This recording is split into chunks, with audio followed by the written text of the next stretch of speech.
Alright, hi everyone, we're back with Aaron and Dwight.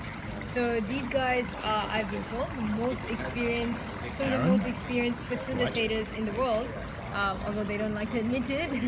So we're just going to find out a little bit more from them about what they think about the startup scene and how it's important for students to get involved, like you and me.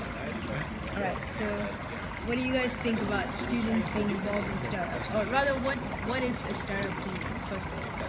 Yeah, look, as startups, any business that can go global very fast. So usually leveraging technology, leveraging labour to build a global business. But for students, it's like a perfect time in their life to actually launch a startup. So you're surrounded by bright people. You typically don't have kids. You don't have a mortgage.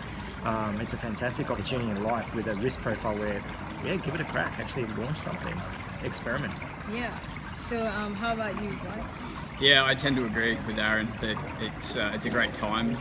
There's a lot of good possibilities and opportunities while you're studying, and I think what some people miss is that there's a default pathway in life to head towards a career job and sort of a career path with work for a company. And I think a few people miss out on that message that it's actually viable for anybody to start their own business and start a startup. If you've got the right kind of motivation and enthusiasm and passion for a certain topic or a certain field, there's nothing really stopping you other than your own ability or desire to go and make it happen. So that's what I think is a really important message for students to take. Okay, and also, what sort of resources should students look at if they want to get started in something? I think the number one thing is just start. You know, lots of people wait. They ask questions like, well, how do I get ready, or what do I need to learn or read? Like, you actually learn best by doing. So just start, and that's the beauty of Startup Weekend. Is it's an opportunity it's like a fail-safe environment where anyone can participate. There's no prerequisite to entry, and the spirit of the weekend is actually partly fast fail, but peer-to-peer learning, like learning through experience, just giving it a go. Yeah, definitely. I think it's about getting out there and getting started, finding out, figuring out what people want, and then making something that people want is just really, really important. And the best way to do that is to get going and just begin. And particularly with health startup in Brisbane, what are your thoughts on that?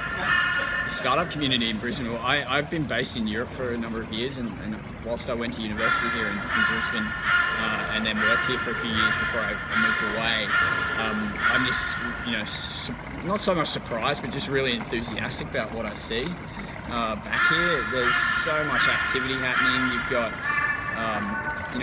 events like this, startup weekends, happening everywhere, multiple times per year. There's meetup groups that are meeting, every week. You'll find events to go and meet other like-minded, enthusiastic, motivated entrepreneurs and people that are interested in working on startups. Conferences and the access to information now from within the community is becoming really strong, and I think that's an important thing to have, and that's a great step forward compared to 5 or 10 years ago. So that's huge. Yeah. Okay. Anything you'd like to add? I just similar thoughts, particularly in the last 6-7 months. In particular, just a massive increase in the amount of activity in the ecosystem, and I think that's just going to continue. That growth in the sector, the appetite now with all the levels of government talking about innovation and startups. I think it's an ideal time. If you're sitting on an idea, there hasn't been a better time to actually give it a crack. All right. Okay. Thank you so much for that, guys. You're welcome. Thanks.